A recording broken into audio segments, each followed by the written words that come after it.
Matagal ko nang nahusgahan ng mga tulad niya. Wala na akong tiwala sa lahat ng lalaki.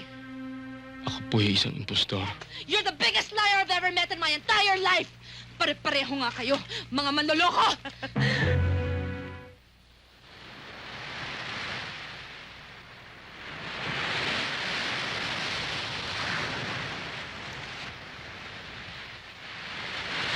Ay.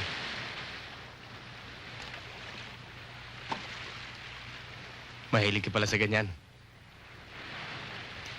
Kailan ka natuto niyan? I'm sorry, Josa.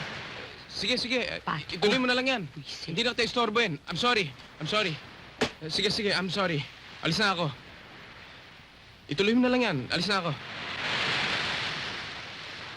Storbo. Diyosa, madali mong malaman kung masama o mabuti ang isang tao. Eh, kilala ko naman kayo, Papa eh. Walang masama sa inyo kahit na sunog na tinapay. Kung masamang tao si Darwin, di sana tinulungan niya yung mga taong nagtangkang pumaslang sa akin.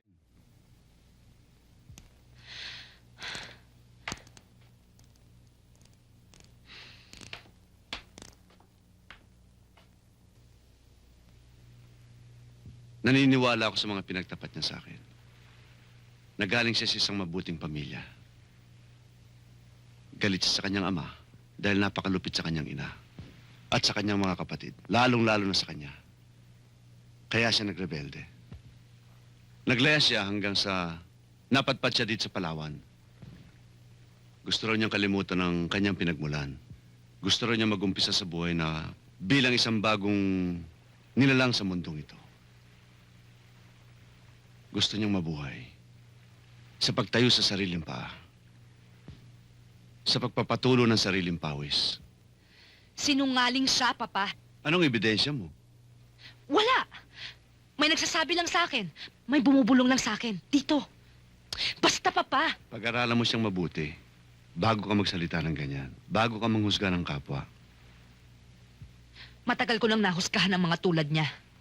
Wala na akong tiwala sa lahat ng lalaki. Huwag na huwag mong kalimutan, anak, na ako, ang iyong ama, ay isa rin lalaki.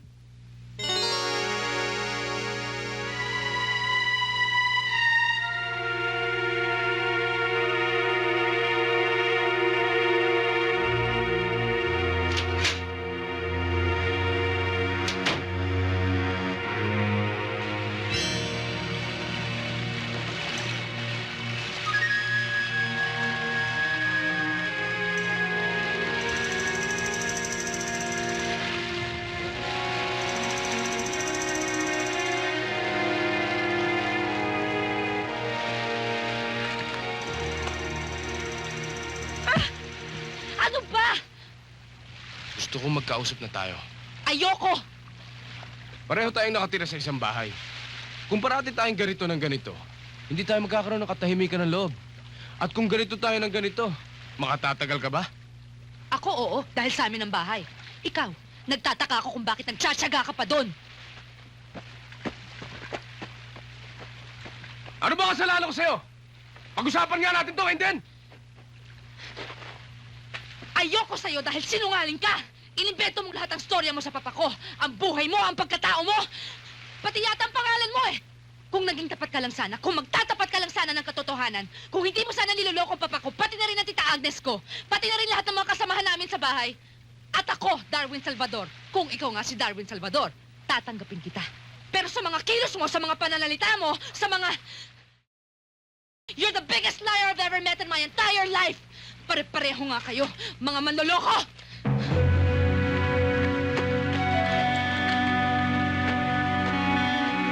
Josa! Ano?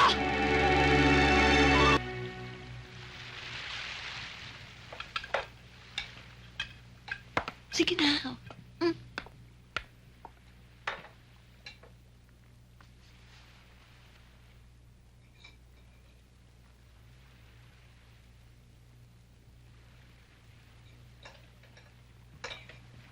Gusto ko magpasalamat sa ginawa mo sa akin. Ako rin.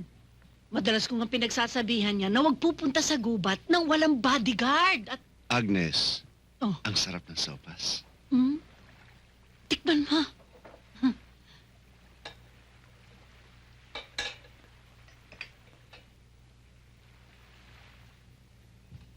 Dr. Malyari. Aling Agnes. Diyosa. Maraming salamat sa mga kabutihan ginawa niyo sa akin. Pinatuloy po ninyo ako rito. Binigyan po ninyo ako ng tirahan at mga kagamitan at iba pang mahalagang bagay.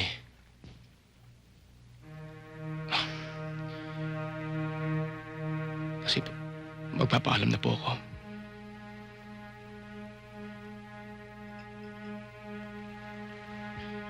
Totoo po ang lahat ng mga sinabi ni Diyos tungkol sa akin.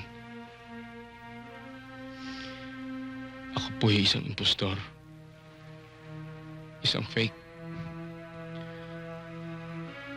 Inimbento ko lang po ang lahat ng mga sinasabi ko tungkol sa aking sarili. Tungkol sa aking buhay. Pati ang pangalan ko. Kailangan ko po kasing sagutin lahat ng mga tanong niyo sa akin. Darwin? At hindi rin po yan ang pangalan ko. Hindi ko po alam ang tunay kong pangalan. Nakuha ko lang yan sa isang karatula. Ang Darwin Sari-Sari Store sa bayan? Naalala ho ninyo, Doc. Naalala ho ninyo nung una tayo nagkakilala, tinanong po ninyo sa akin kung sino ako. Wala po akong mabigay na pangalan sa inyo dahil wala po ako naalala. Naalala po ninyo nung nakita po ninyo yung mga sugat sa likuran ko. Yung mga pasa, yung mga peklat. Hindi ko po alam kung saan ko po nakakuha yung mga yun. Diyos ko. Wala po akong alam tungkol sa sarili ko eh.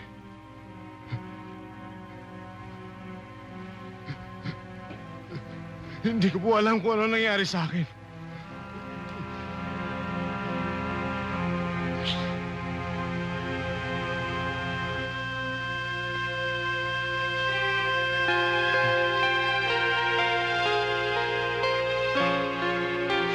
Maniwala man ho kayo sa hindi. Hindi ho ako nagsisinungaling. Kung akala po ninyo nagsisinungaling ako. Ang ibig ko lang naman sabihin, mahirap unawain yung sinasabi ko sa inyo. Hindi ko alam kung sino ako. Kung ano ako. Hindi ko alam kung ano ang aking nakaraan.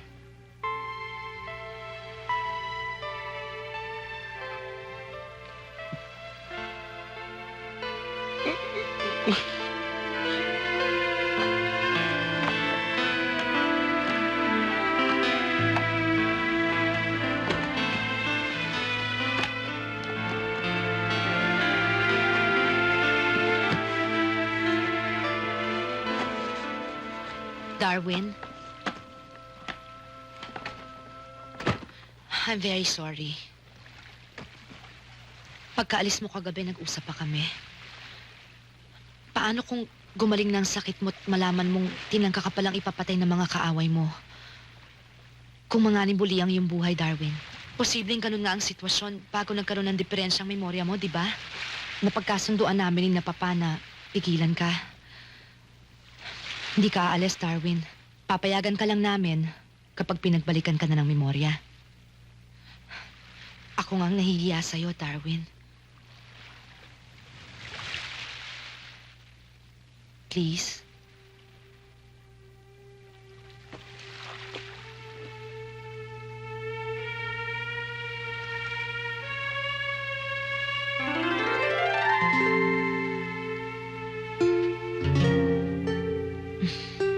Salamat, Darwin. Kung aalis ka, at kung totoong iniisip namin ni Papa at Tita Agnes, kung mapahamak ka, hindi matatahimik ang aming mga konsyensya habang kami nabubuhay.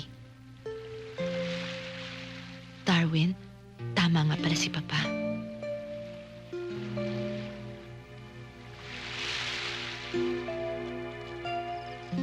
Sa palagay mo may naghihintay sa'yo? Ang ibig kong sabihin, Darwin, sa tingin mo may naiwanan kang babae?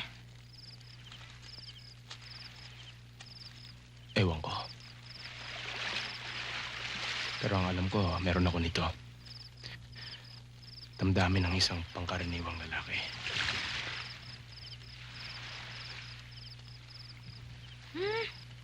I'm sure may girlfriend ka. Isa, dalawa, o baka isang dosena.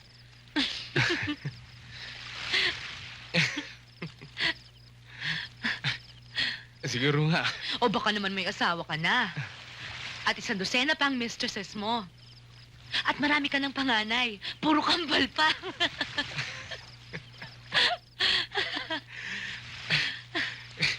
Parang ganun yata.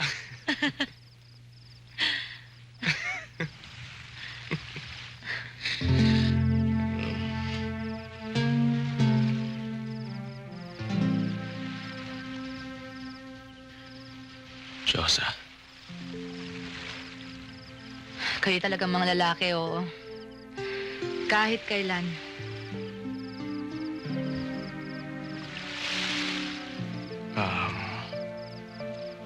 hindi sa kung ano pa man, ano. Pero, bakit parang ang laki ng hininakit mo sa mga lalaki? Parang, ang laki ng galit mo sa kanila.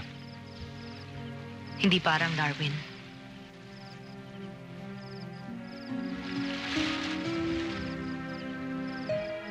Galit ako sa inyo. Sa inyong lahat. Pati sa akin. Oh, I'm sorry. I'm very sorry.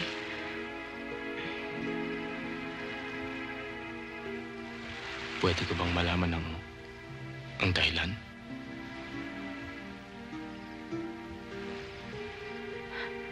Anong karapatan mo? Meron. Diyosa, magkaibigan na tayo. Kung kilala ko lang sarili ko, sasabihin ko ang lahat ng tungkol sa akin. Kaibigan kita at kaibigan mo ako. Yan ang karapatan ng magkakaibigan. Diyosa, gusto ko pang mas malaman ang tungkol sa'yo. Gusto kong malaman kung bakit bigla ka nalulungkot. Bakit ka biglang sumasaya? Bakit biglang umiinit ang ulo mo? Bakit bigla kang suplada? Bakit bigla Lumayo bigla ako, na lang- Darwin. Lumayo ako sa tao. Nagtatago ako dito, Darwin, dahil sa boyfriend ko. Malapit na kami ikasal noon. Nakatakda ng kasal at lahat. Isa siyang international pilot. Sa Europe siya assigned. 2 years ago, namatay siya sa isang plane crash. Noon lang namin nalaman na kasal na pala siya sa isang French girl. At 2 ng anak nila. 5 taon na pala akong niloloko ng boyfriend ko. 5 taong pag-aaksaya ng panahon, ng pagmamahal, paghihintay.